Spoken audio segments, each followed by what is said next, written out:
बहुत प्राचीन समय की बात है। एक महान आर्य थे जिनका नाम था कश्यप। उनकी दो पत्नियां थीं, कद्रू और विनता। दोनों बहनें थीं और दोनों ही पूरी निष्ठा से अपने पति की सेवा करती थीं।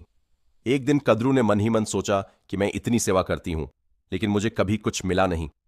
उसने ऋषि कश्यप से वर मांगा। ऋषि कश्यप ने कहा, जो चाहो मांगो।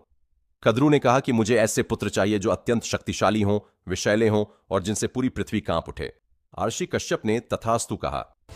कुछ समय बाद कद्रू को 100 अंडे मिले और उन्हीं अंडों से जन्मे सर्प। इस तरह कद्रू सर्पों की माता बनी। अब यह बात विनता को पता चली। विनता भी ऋषि कश्यप के पास गई और उसने भी वर मांगा, लेकिन उसने कहा कि मुझे पुत्र कम दीजिए, पर ऐसे दीजिए जो कद्रू के सभी पुत्रों से अधिक शक्तिशाली हों। ऋषि कश्यप ने तथास्तु कहा।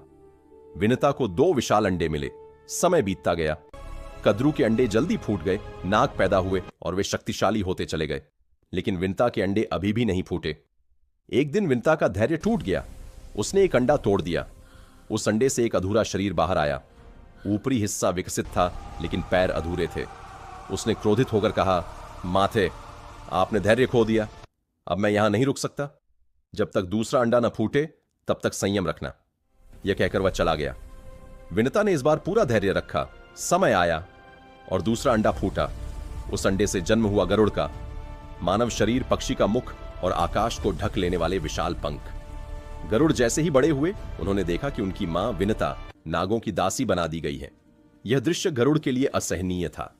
उन्होंने नागों से पूछा, मेरी मां को मुक्त कैसे किया जा सकता है? नागों ने उत्तर दिया, अगर तुम देवताओं का अमृत कलश हमारे लिए ले आओ तो हम विनता को मुक्त कर देंगे। मां के लिए गरुड़ को कुछ भी असंभव नहीं लगा। वे उड़ चले स्वर्ग की ओर। स्वर्ग में देवताओं से युद्ध हुआ। गरुड़ ने अपनी शक्ति से सबको पराजित कर दिया और अमृत कलश उठा लिया। उसी समय भगवान विष्णु प्रकट हुए। गरुड़ और विष्णु के बीच भयंकर संघर्ष हुआ, लेकिन विष्णु जी ने एक बात देखी। गरुड़ के हाथ में अमृत था, फिर भी गरुड़ ने अमृत को छुआ तक नहीं। तभी विष्णु जी समझ गए कि यह लालच का युद्ध नहीं है, यह कर्तव्य और प्रेम का युद्ध है। विष्णु जी ने कहा, अमृत नीचे रख दो, तुम्हारी मां मुक्त हो जाएगी, लेकिन इसके बाद तुम मेरे वाहन बनोगे।